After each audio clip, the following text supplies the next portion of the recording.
Pueden tomar asiento, hermanos. Vamos a hacer lectura, hermanos, nuevamente de la confesión de Pedro, capítulo 16, hermanos.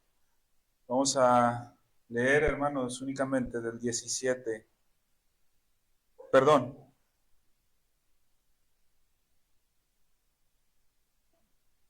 Vamos a leer, hermanos, del 13. Del 13 al 19 del capítulo 16, hermanos.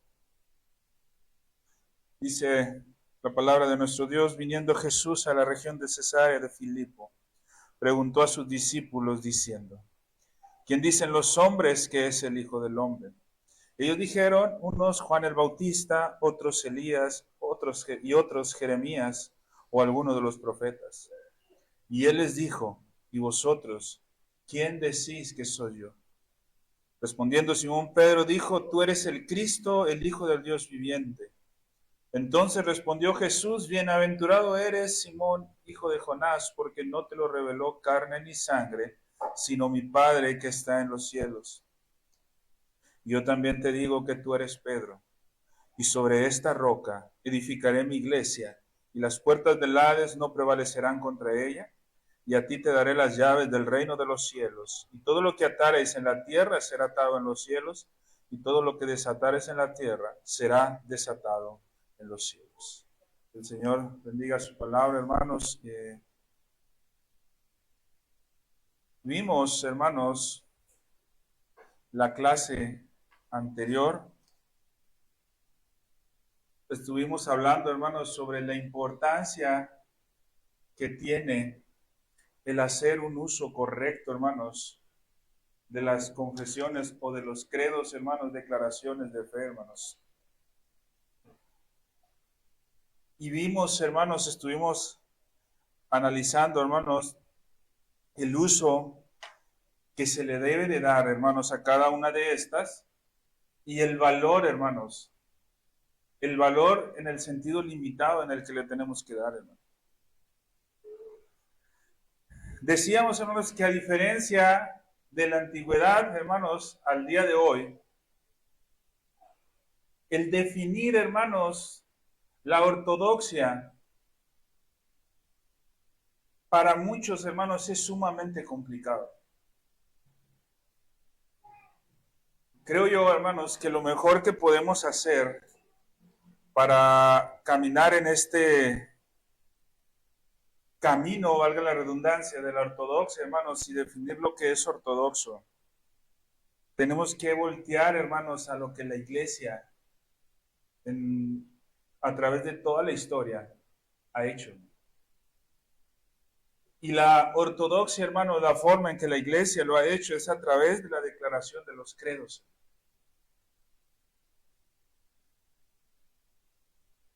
Para poder, hermanos, en algún sentido poner... Es un tema, hermanos, la realidad, hermanos, es un tema un poco complejo. Porque hay dos cosas que tenemos que cuidar, hermanos. Primero, hermanos, no meternos y caer en el error que Roma cayó, hermanos. Porque en el pensamiento de Roma, hermanos, de ser ortodoxo, cayó en un error muy grave, hermano. No negamos, hermanos, que la Iglesia Católica, hermanos, que tuvo su sede en Roma, en su inicio, fue plantada como una iglesia verdadera. Pero conforme fue pasando el tiempo, hermanos, y al igual que nuestra declaración de fe confesional lo dice, se fue degradando tanto al punto en que se convirtió en sinagoga de Satanás. Pero ojo, hermanos, esta degradación no se vivió únicamente en la iglesia de Roma. Y ahorita vamos a ver, hermanos. Pero parten en un sentido, hermanos, de la ortodoxia, hermanos.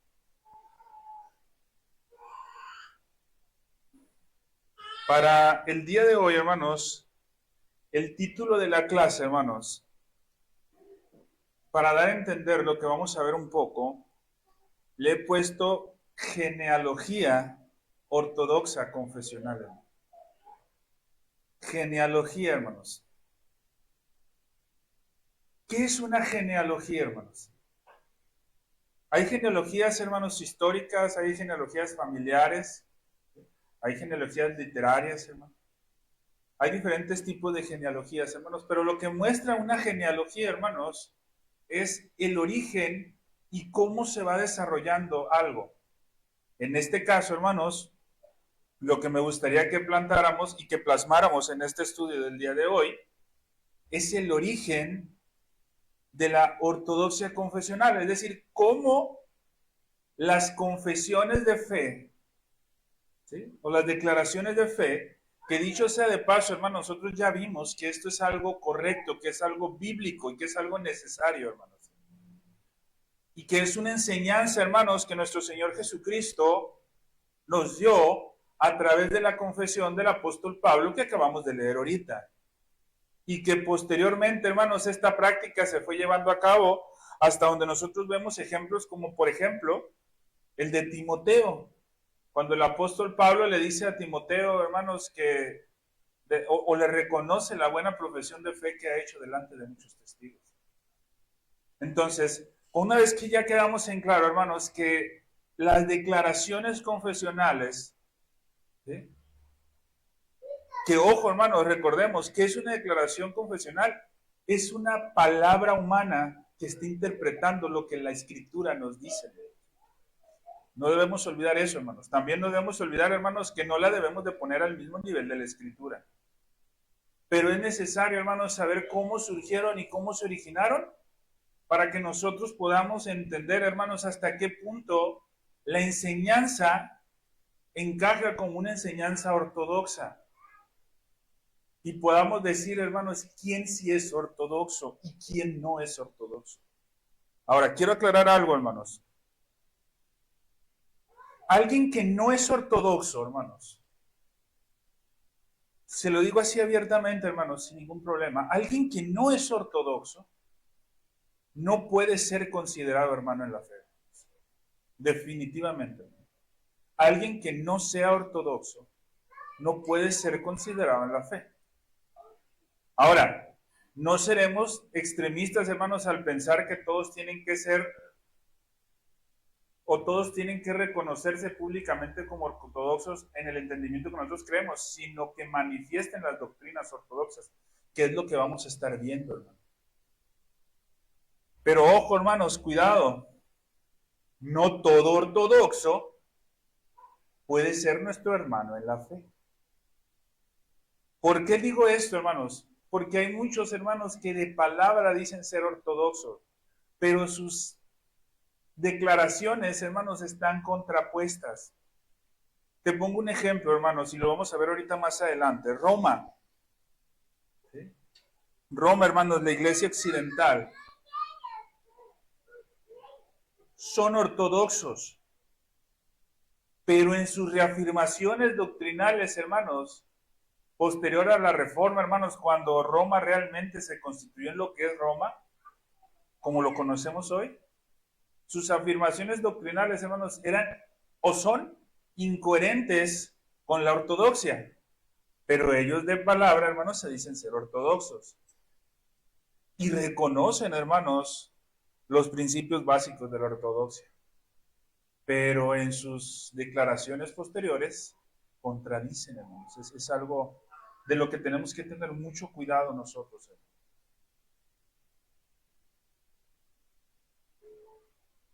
¿Y sabe qué es importante en esto también, hermano?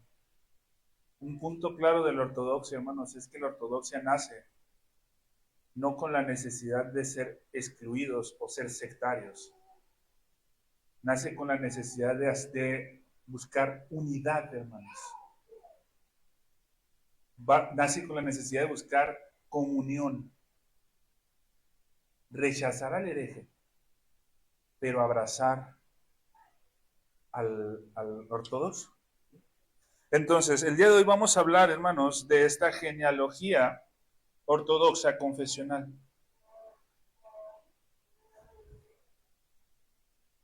Estamos puros miembros aquí, hermano, con excepción de los pequeños, pero estamos puros miembros, hermanos, de la iglesia. ¿Alguna vez realmente nos hemos preguntado, hermanos, que ojo, hace tiempo dimos estudios sobre esto, hermanos? Pero personalmente, hermanos, cada uno de nosotros en nuestra casa, en nuestro hogar, nos hemos preguntado por qué nos hemos adherido a la segunda confesión bautista de fe de Londres. ¿Por qué Londres y por qué no Westminster?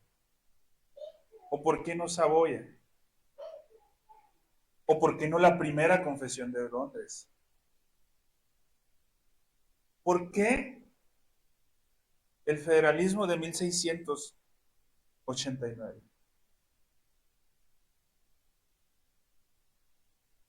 Ahora, hermano, cada uno de los que estamos aquí, que hemos adherido a la Confesión Bautista de Fe de Londres, podríamos defender que realmente es ortodoxa. Podríamos defenderlo, hermano. Porque, ojo, hermanos, no sé si tú sepas, pero hay muchos reformados en la actualidad que dicen que Londres en realidad no es ortodoxa.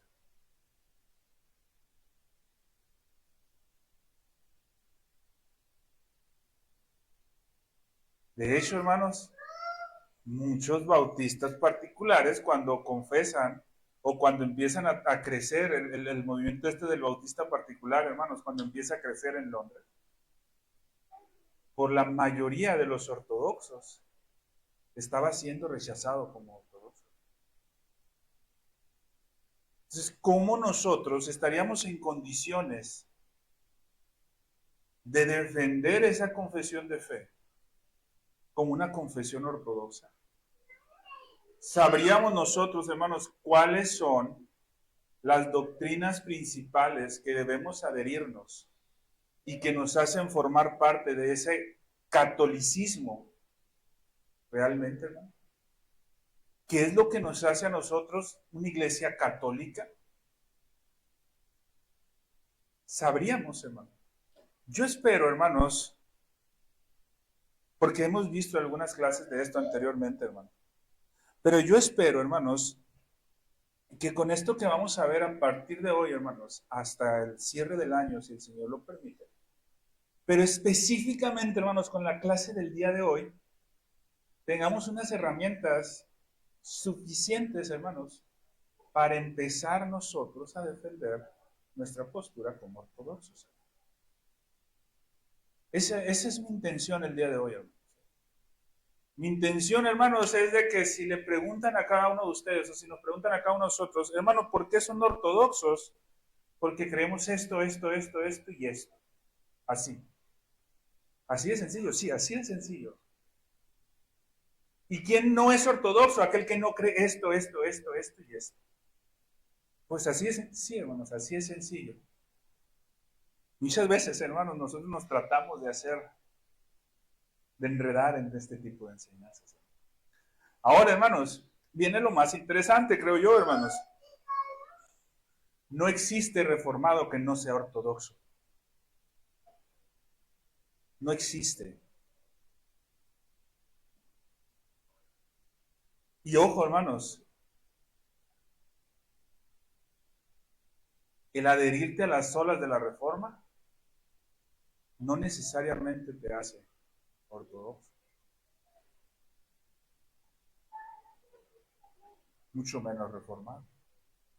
El adherirte a las famosas doctrinas de la gracia tampoco. Hay muchos hermanos que profesan las doctrinas de la gracia y no son ortodoxos. Entonces, el punto es ver qué nos hace ortodoxos.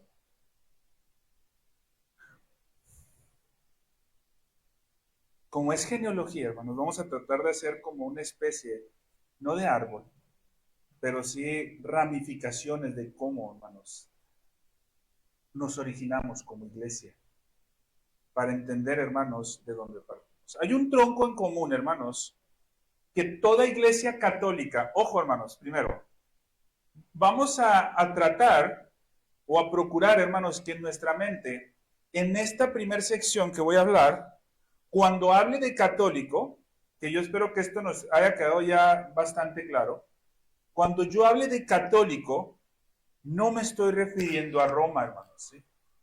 Yo espero que ya esto lo tengamos bien en claro, hermanos. Cuando yo hable de católico, ¿no? ¿Sí? Cuando yo diga papistas, cuando yo diga católicos romanos, cuando yo diga romanistas, entonces sí estamos hablando de lo que se conoce, hermanos, como el catolicismo romano. Pero mientras yo use el término católico, hermanos, no. ¿Sí? Eso en primera instancia, hermanos. Entonces,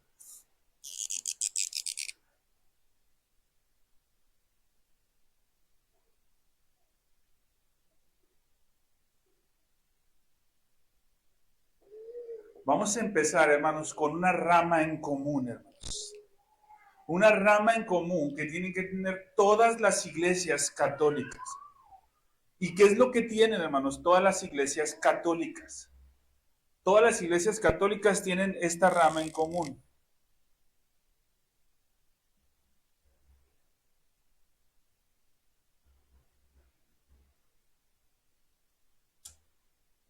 Son los credos ecuménicos. Credos o declaraciones de fe, ¿sí? Pero ojo, hermanos, aquí les voy a poner para que diferenciemos.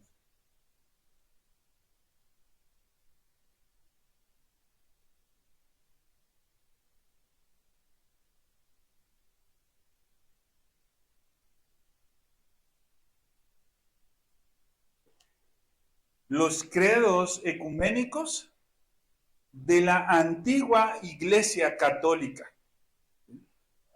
Repito, hermanos, cuando digo antigua Iglesia Católica, no nos referimos a Roma. ¿Sí? Entonces, tenemos primero los credos de la antigua Iglesia Católica. ¿Qué credos, hermanos?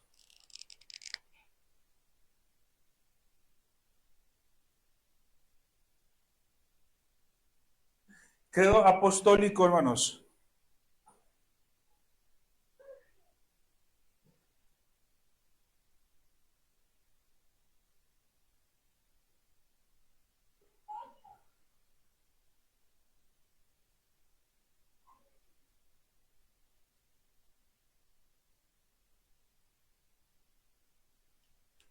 Ojo, hermanos, a Calcedonia, hermanos, le puse un asterisco, hermanos, no porque no sea considerado algo bueno, sino porque esto se le conoce como una declaración.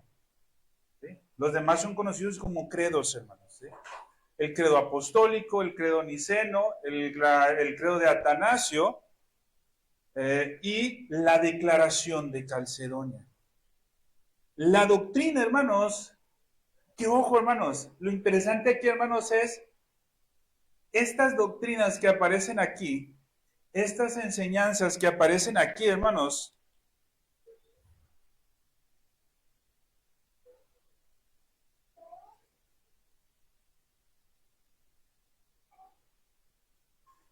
no es otra cosa, hermanos, que la enseñanza del teísmo clásico, principalmente, hermanos.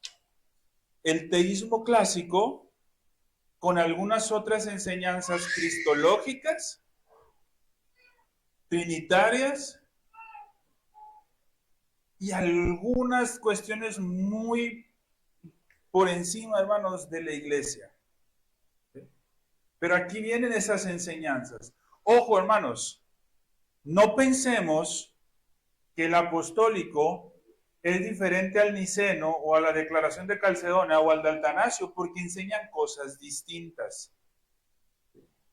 No, hermanos, todos enseñan lo mismo. La diferencia, hermanos, entre cada uno de estos es el grado de profundidad en el que lo enseñan. Esa es la diferencia, hermanos. El grado de profundidad en lo que lo enseñan, teniendo en la declaración de Calcedonia, hermanos, únicamente o más énfasis en el aspecto cristológico, de la doctrina de Cristo. pero enseñándola a más profundidad. ¿Por qué les digo, hermanos, que esto nos va a llevar a estudiar los meses que restan del año, por lo menos?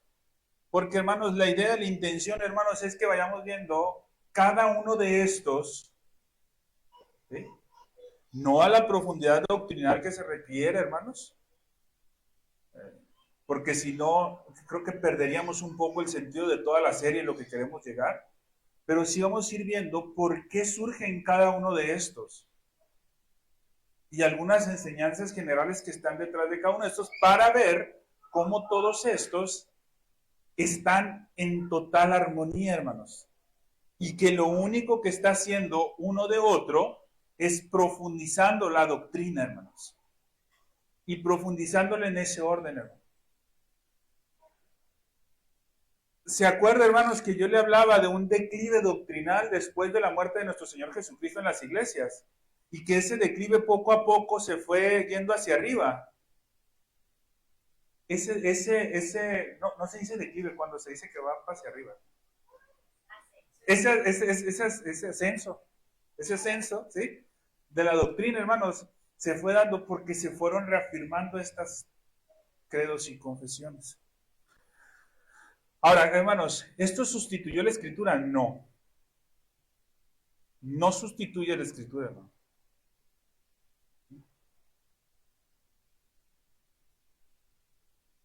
Estos credos, hermanos, son propiedad común de todas las iglesias católicas. Son el tronco, hermanos, de donde las brotan las demás declaraciones de fe. Esto, hermanos, es el tronco de todas las iglesias católicas y de aquí, hermanos, empiezan a salir las diferentes confesiones de fe. A partir de la próxima clase, hermanos, como les comentaba, si el Señor lo permite, vamos a ir viendo cada una de estas. Para ver, hermanos, después de haber estudiado un poco en cuestión doctrinal del teísmo clásico, ver cómo se fue formulando y que podamos ir entendiendo un poco más ese tronco en común, hermanos. Con esto vamos a ver, hermanos, que sí, hermanos, tenemos muchas cosas en común con Roma. La diferencia, hermanos, es que rechazamos la herejía que Roma sí declara. Y ahorita vamos a ver cuál es. Entonces, tenemos hasta aquí, hermanos. Primera parte, el tronco. ¿De dónde nacen todas las confesiones de fe? Credos ecuménicos. Y vamos a ver nosotros estos. Hasta aquí, hermanos. ¿Todo bien? ¿No hay ninguna duda? Hasta aquí. Bueno, dudas a lo mejor van a surgir muchísimas, ¿no? Pero hasta aquí, hermanos. Vamos en sintonía. ¿Sí? Toda iglesia católica se adhiere a estos credos. Toda iglesia, hermanos, que rechace estos credos, no es ortodoxa. Y al no ser ortodoxa, hermanos, nosotros no podemos tener comunión con ellos. Entonces, cuando decimos, hermanos, que el confesionalismo busca tener comunión, es tener comunión con la iglesia ortodoxa. Pero aún dentro de la iglesia ortodoxa, hermanos, hay que cuidar a aquellos que se fueron desviando a herejías. ¿Sí? Pero vamos como el primer paso. Pasamos a la siguiente, hermanos. La iglesia católica sufre una división, hermanos. Dentro de la iglesia católica, ojo, hermanos, iglesia católica. Algo hincapié otra vez, hermanos. No romana, iglesia católica. Surge una división. ¿Sí? Estos credos que pusimos ahorita, hermanos, y que vimos, ¿se acuerda que le decía yo que vamos a ver cómo Roma, como lo conocemos hoy, no nace con Constantino? El segundo credo que pusimos ahí, credo niceno, la reunión o el concilio en el que se desarrolló este credo fue el que promulgó Constantino. no nace ahí la Iglesia Católica Romana. Ahí no nace, hermanos. Ahí la Iglesia Católica estaba reafirmando su fe. La Iglesia Católica estaba reafirmando el teísmo clásico. ¿Sí? Entonces ahí no nace. Tiempo después, hermanos, surge algo que se le conoce como el gran cisma o la gran cisma. La Iglesia Católica, hermanos, se divide en dos. ¿Sí?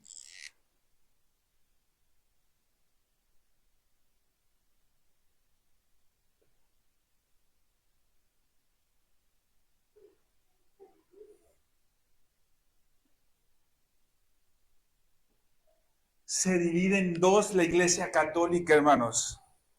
La Iglesia Oriental y la Iglesia Occidental. Se dio esta división, hermanos.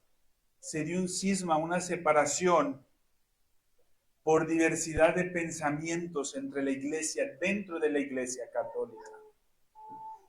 Ojo, hermanos.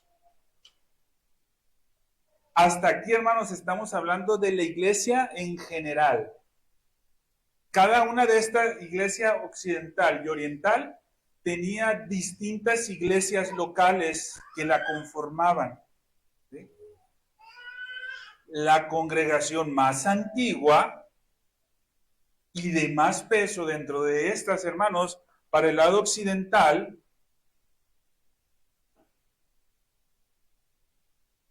fue Roma, y para el lado oriental fue la Iglesia griega. ¿Sí? Aquí se empezó a dar esta división. Sin embargo, hermanos, tengamos esto en claro. Seguimos hablando de la Iglesia Católica. Por un lado están los occidentales, en donde la congregación, podríamos decirlo, hermanos, más reconocida, más antigua, era la romana. No nace todavía, hermanos, el catolicismo romano como lo conocemos hoy. Ellos, ojo, hermanos, negaban la infalibilidad papal. No era aceptado como decreto la Inmaculada Concepción de la Virgen María. Y estamos hablando de Roma, hermanos. Había algunos que creían y que afirmaban en sus estudios que María había sido concebida, hermanos, sin pecado. Había algunos que sí pensaban, pero no era la posición central de la iglesia en Roma. La posición, hermanos, más general era que María había sido concebida en pecado. Una de las principales características de Roma, como la conocemos hoy, hermanos, o del papismo, es que María fue concebida sin pecado. Eso todavía no entra en escena, hermanos. ¿Sí? ¿Por qué no entra en escena, hermanos? Porque estas se adherían a los concilios ecuménicos. Seguían manteniendo esa firmeza doctrinal. Entonces, tenemos la occidental y la oriental, hermanos. Dentro de la iglesia oriental, hermanos, o la griega, había declaraciones de fe que se distinguían entre Roma, pero también, hermanos, estos a través del tiempo mantuvieron sus declaraciones de fe distintas a la de Roma, pero al mismo tiempo, hermanos, distintas a la iglesia protestante o la iglesia evangélica protestante, hermanos. Ahora, la iglesia griega, hermanos, trata de fortalecerse y se separa, hermanos. Hubo unos intentos fallidos de algunos jesuitas para romanizar la iglesia griega, pero no pudieron. Rechazaron ese intento de romanizarlos. Pero también aparece, hermanos, por ahí dentro de la iglesia griega al tiempo, un calvinista llamado Cirilo Lucaris, que intentó evangelizar a la iglesia católica oriental, pero no se pudo. Empezaron a firmar declaraciones doctrinales que los diferenciaron a través del tiempo de Roma y de los protestantes. Alguna vez alguien me preguntó, hermano, ¿usted considera más cercano a la iglesia oriental, al protestantismo, que a la iglesia occidental, hablando de Roma como Roma? Pero bueno, primero hay que diferenciar, hermano, ¿sí? ¿Qué es ser ortodoxo? ¿Y qué no es ser ortodoxo? Les digo. Pero tanto la iglesia griega como Roma, aunque no son lo mismo, difieren totalmente en muchas cosas muy centrales del protestantismo. ¿Sí? Entonces, el decir con cuál pudiera tener más comunión, es como decir, pues mejor también tengo comunión con los testigos de Jehová o con los adventistas. No se pudiera tener comunión ni con lo oriental ni con Roma. ¿Sí? No se pudiera tener, hermano. Ahora, en este momento, hermanos, cuando se está dando esta diferenciación, ¿sí?, las doctrinas de las que se oponen o que difieren de Roma son la procesión del Espíritu Santo. Esa fue una de las principales doctrinas que hizo esa división, hermanos. ¿Sí? Para algunos el Espíritu Santo, hermanos, procedía del Padre y del Hijo, y para algunos únicamente del Padre. Y ahí se da esa división. Pero algo que sí rechazaron, hermanos, la iglesia griega, fue la infalibilidad papal. Ahí le estaban queriendo dar cierto peso, hermanos, a las declaraciones del Papa. Y empezaron a decir, no, eso no es correcto. Sin embargo, hermanos, hay doctrinas como la fe, la justificación por la fe, la iglesia, los sacramentos, el culto a los santos, el sistema monástico, que están muy en armonía con lo que hoy es Roma. Esa es una de las razones, hermanos, por las cuales creo que nosotros como iglesia confesional, bautista en particular, de 1689, no podríamos tener comunión con la iglesia ortodoxa. Porque hay cuestiones, hermanos, que ellos tienen muy afines a Roma y creemos, hermanos, que son herejía. Los sacramentos, hermanos, ellos manejan los mismos sacramentos. El culto a los santos, ellos también tienen santos. La justificación por fe, hermanos, la justificación por fe en el entendido de Roma, hermanos. Ahora, hermanos, por otro lado, tenemos a Roma, la iglesia occidental. ¿Cuándo, hermanos, cuándo nace Roma como lo conocemos hoy? Es un periodo largo, hermanos, pero no tiene nada que ver con los primeros siglos del cristianismo.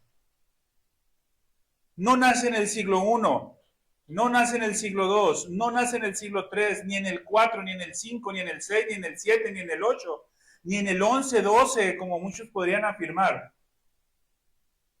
Roma, hermanos, empieza a establecerse como lo que es hoy Roma, como la sinagoga de Satanás que es hoy, hermanos, ¿sí?, a partir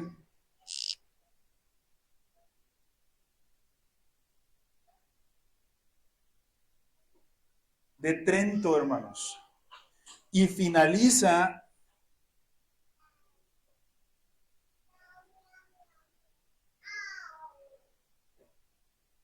ahí se desarrolla Roma, hermanos, entre el Concilio de Trento y el Concilio Vaticano. ¿Y cuándo se da esto, hermanos?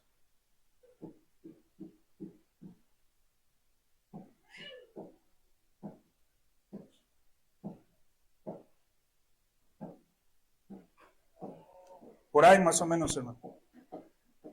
El Concilio de Trento inicia en el año de 1653. Hermano, a ver, ¿a alguien le suena esta fecha? 1653, hermano. Siglo XVII. ¿Qué se estaba dando en ese tiempo, hermano? ¿Qué? La Reforma Protestante. En respuesta a la Reforma Protestante, nace Roma.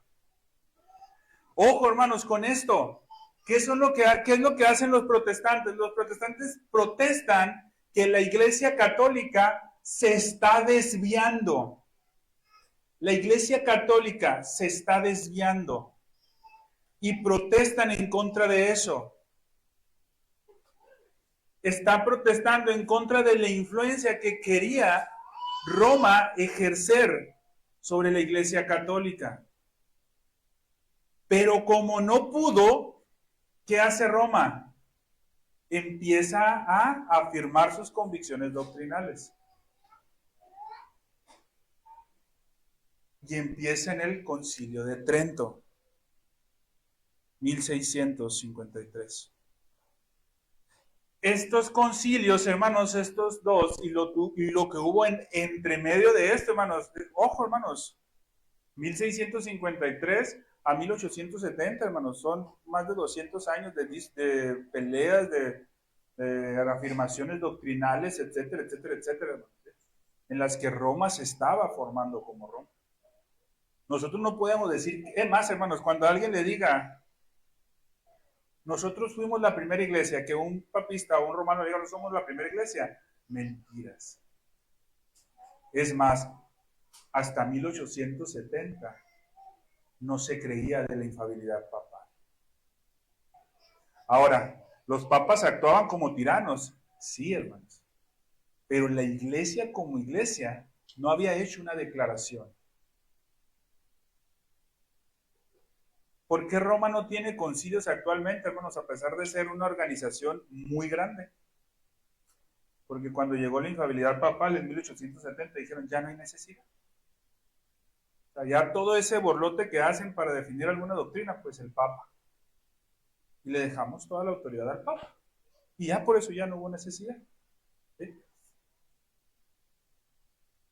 Entonces, hermanos, tenemos estos concilios empezaron a sancionar doctrinas que se oponían a los reformadores y condenaban los principios que estaban moviendo, hermanos, al protestantismo evangélico.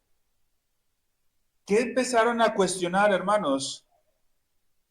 Uno de los primeros gritos, hermanos, del protestantismo evangélico era la suprema autoridad de las Escrituras como regla de fe y práctica. Lo primero por lo que empezó ahora sí a protestar Roma fue porque los reformadores decían que la Escritura era la regla suprema de fe y práctica. Y dijeron, no, no, no.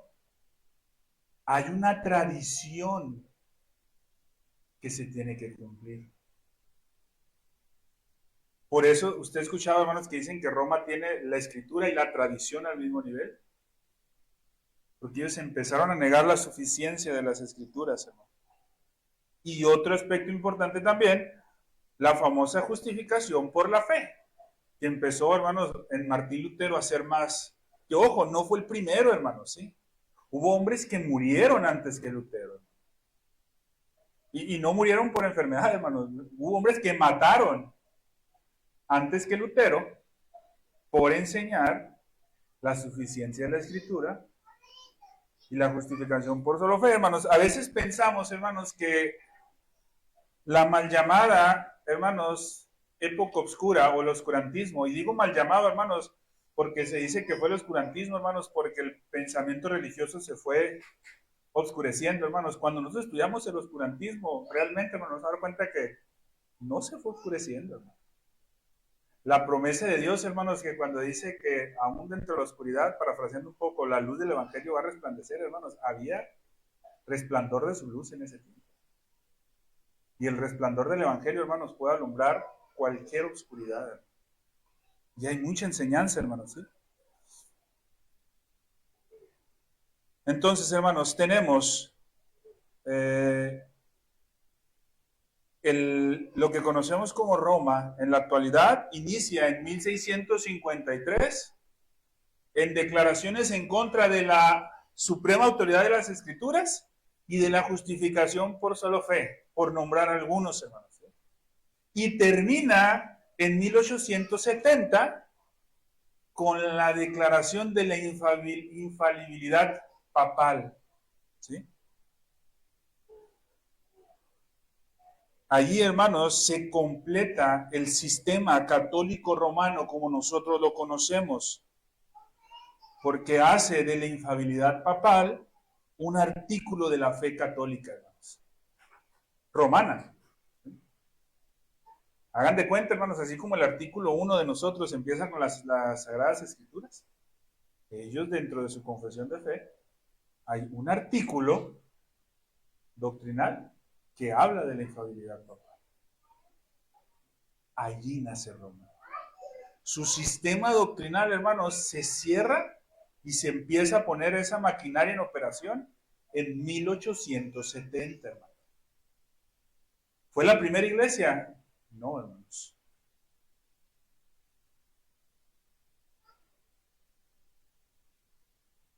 Por eso es muy famoso el dicho de ese, ¿no? Es que los credos no le pertenecen a ellos.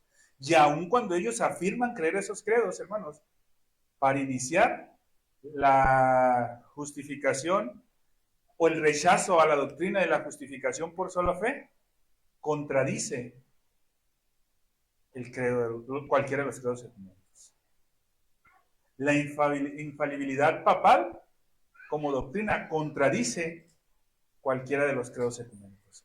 Y cuando vayamos viendo cada uno de estos credos y la declaración de Calcedonia, hermano, nos vamos a dar cuenta cómo contradice, hermano. Sí, hermano.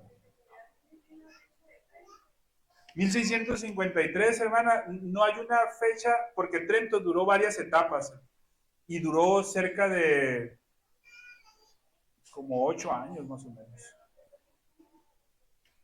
1653.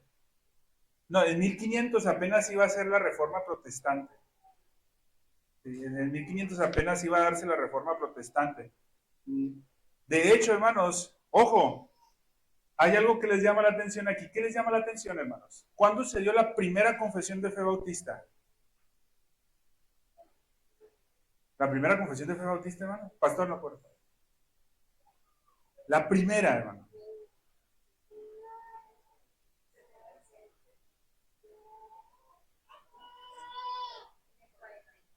¿1644? Westminster, 6. Posteriores, hermano. Es cuando Trento empieza a reafirmarse.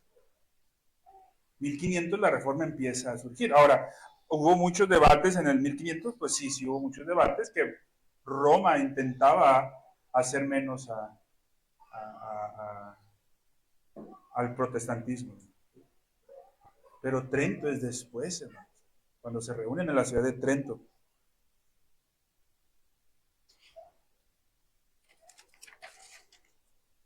Y ahora, hermanos, vamos a pasar en los minutitos que nos quedan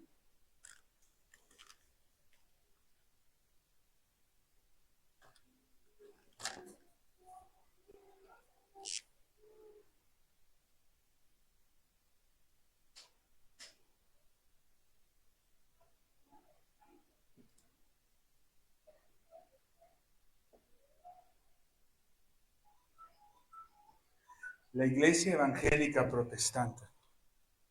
¿Sí? ¿Cuándo empiezan a surgir las iglesias evangélicas protestantes? Las iglesias evangélicas protestantes, hermanos, empiezan a surgir en la Reforma Protestante. ¿Sí?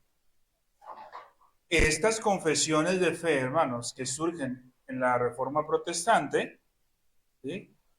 Todas, absolutamente todas, están en línea con los credos antiguos. Todas, todas, hermanos, ¿sí? Declaraciones de fe con protestantes. ¿Sí? Y están en coherencia, no como la Roma o no como los ortodoxos. están en total coherencia.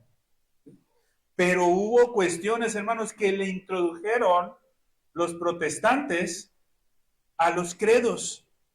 Desarrollaron más doctrina, hermanos, como por ejemplo, hermanos, en los credos y confesiones, ¿sí?, no habla mucho sobre la doctrina agustiniana del pecado y de la gracia. Los reformadores, hermanos, empezaron a incluir la doctrina del pecado y de la gracia. Los reformadores empezaron a introducir en las enseñanzas confesionales algunas doctrinas antropológicas, la doctrina del hombre, cómo fue creado, etcétera, etcétera, hermanos. De esto no hablan los credos antiguos, hermanos. Empezaron a meter algunas cuestiones de soteriología, como por ejemplo, hermanos, doctrinas como la justificación y la expiación. El catolicismo, hermanos, anterior, aceptaba, hermanos, la soteriología, pero no habían hecho un consenso específico entre la doctrina de la justificación y de la expiación. En las declaraciones de fe de la Reforma Protestante, confesiones de fe, ahí empiezan a surgir esto, hermanos. Y se empieza a buscar una interpretación más profunda de las Sagradas Escrituras, hermanos. Aparecen después, hermanos, las primeras confesiones en Alemania, hermanos, más o menos en el año de 1530, perdón. Entre el año 1530 y 1577, en Alemania, hermanos, se empiezan a desarrollar ciertas confesiones de fe.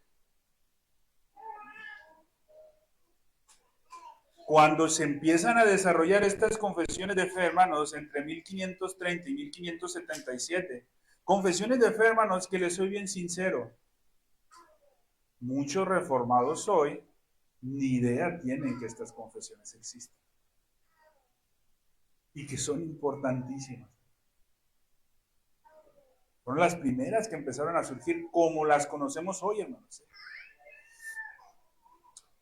Entonces, hermanos, después de que en Alemania se da esto, con Martín Lutero, varios países, hermanos, como Suiza, Francia, Holanda, Hungría, Polonia, Inglaterra, Escocia y distintos lugares donde se extendió, hermanos, la influencia de Martín Lutero, pero también al mismo tiempo de otros hombres como Ulrico Zwinglio y Juan Calvino.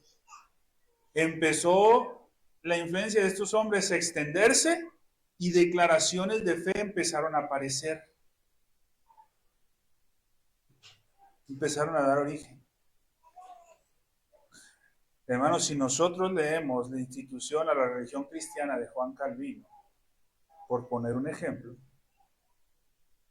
nos vamos a dar cuenta que William James, en la médula de la teología, prácticamente, hermanos, transcribe muchas afirmaciones de Calvino. Y John Spilbury, entre otros, hermanos, cuando redactan la de Bautista de 1644, transcriben muchas cosas de la médula. Y Kish, etcétera, y compañía, en 1677, también lo transcriben, hermanos. ¿Sí? Es un recorrido que se va dando de esta manera, hermanos. Tanto confesiones de fe luteranas como reformadas, hermanos, concuerdan casi completamente en toda su teología, hermanos. En la cristología, la antropología, soteriología, inclusive en la escatología. Pero las confesiones de fe luteranas y las reformadas, hermanos, difieren en la doctrina de los decretos divinos o los pactos. Difieren en la naturaleza y eficacia de los sacramentos. Especialmente, hermanos, en el modo de la presencia de Cristo en la celebración de la Santa Cena. Ahí se empieza a diferir. Después aparecen denominaciones evangélicas protestantes de una misma rama, como lo son, hermanos, los congregacionalistas, los bautistas, ¿sí?, cuaqueros, arminianos, metodistas, etcétera, hermanos, quienes nacen de la rama protestante reformada, hermano.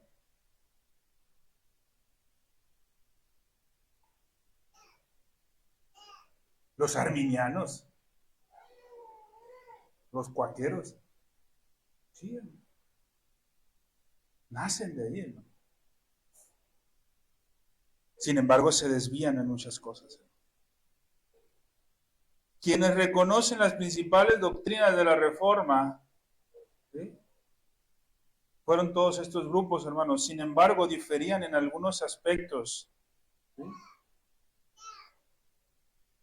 Empieza a haber una diferenciación en algunos aspectos más específicos referentes a la antropología, la doctrina del hombre, referente a la iglesia, a los sacramentos, la política eclesiástica de la iglesia y el ejercicio de la disciplina.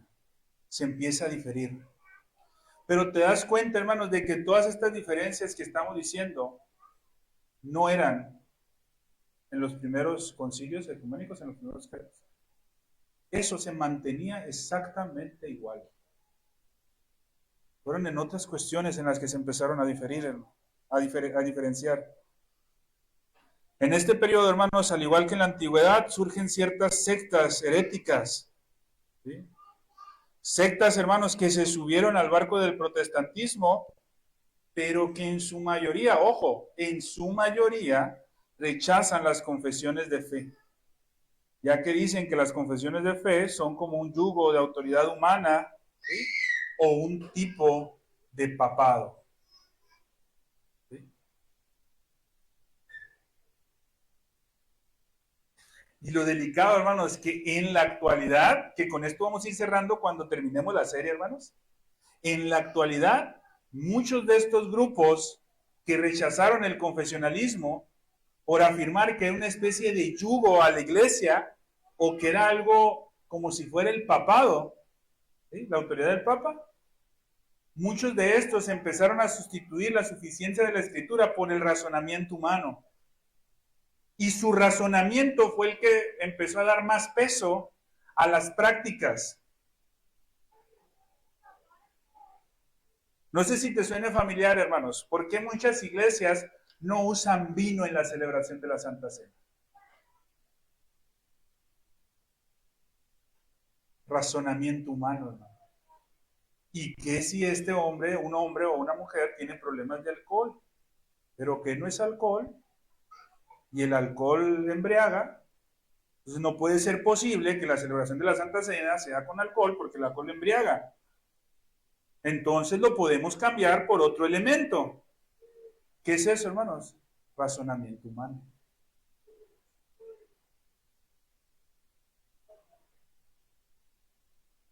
Y siempre ha habido de estos debates, hermanos, ¿eh? No hay muchos en la época de la Reforma, hermanos, porque en la época de la Reforma el debate que había más fuerte no era en sustituir el elemento, era en quitar el elemento. Roma, hermanos, lo celebraba con un solo elemento, que era el pan. La confesión belga, hermanos, lo declara hereje al que celebre la celebración de la Santa Cena con un solo elemento. Razonamiento humano, hermanos. Razonamiento humano que llevaba a negar el confesionalismo, pero ponían su razonamiento humano sobre las escrituras, y de ahí, hermanos, los famosos cultos evangélicos o los conciertos evangélicos. Razonamiento humano por encima de la escritura. ¿La qué, perdón? No lo escucho. Campañas evangélicas, ¿sí? Todo aquel, hermanos, que practique estos famosos cultos evangélicos, conciertos, campañas, etcétera, sí o no, su lema es solo la Biblia, no palabra humana. Pero su razonamiento fue el que los llevó a esas prácticas. ¿Por qué ves, hermanos, a un reformado peleando inclusive contra su razonamiento? Yo sé que a más de uno de ustedes, hermanos, cuando se dio este cambio interno entre el vino y el jugo de uva, más de uno en contra de nuestro razonamiento quizás, pudo haber hecho uso del vino. ¿Pero por qué, hermanos? ¿Qué manifiesta eso? ¿Un mal? No, hermanos, una sujeción a la palabra, aún por encima de mi razonamiento. Y eso es lo que tenemos que ir creciendo, hermanos.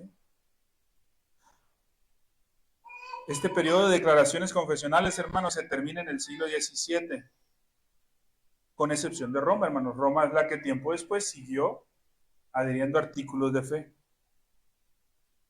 1854, hermanos, hasta antes de 1854, la Iglesia Católica, hermanos, no afirmaba la Inmaculada Concepción de María. Hasta 1854, hermanos, cuando se afirmó. En fin, hermanos, esta es la genealogía, hermanos, que quería presentarles el día de hoy. La próxima semana, hermanos, empezamos con más carnita. ¿Sí? Más información, hermanos. Vamos a meternos, hermanos, con el credo de los apóstoles. ¿Cómo nace? ¿Por qué nace? ¿Cómo se escribe? ¿Qué rechazaba? ¿Qué aceptaba? ¿Cómo estaba el mundo en ese entonces que dio origen a eso? ¿Y cómo lo podemos llevar a la actualidad? Bien, hermanos, si no hay dudas, que yo espero que sí haya, si hay dudas las contestamos ahorita al final, si alguien tiene, vamos a orar, hermanos, para después pasar a la Santa Cena. Oramos. Padre Santo, Señor, gracias te damos, mi Dios, por este tiempo y por la oportunidad que nos has dado de poder estar delante de tu presencia, mi Dios, que nos permites poder crecer, mi Dios, en tu palabra, buscando, mi Señor, la interpretación correcta de la Escritura, mi Dios. Pedimos y te suplicamos, mi Señor, que cada enseñanza, mi Dios, que nosotros tengamos sea para tu honra y para tu gloria, mi Dios, y que podamos llevarla a práctica. Te agradecemos, mi Dios, por este tiempo. Ponemos en tus manos en Cristo Jesús. Amén.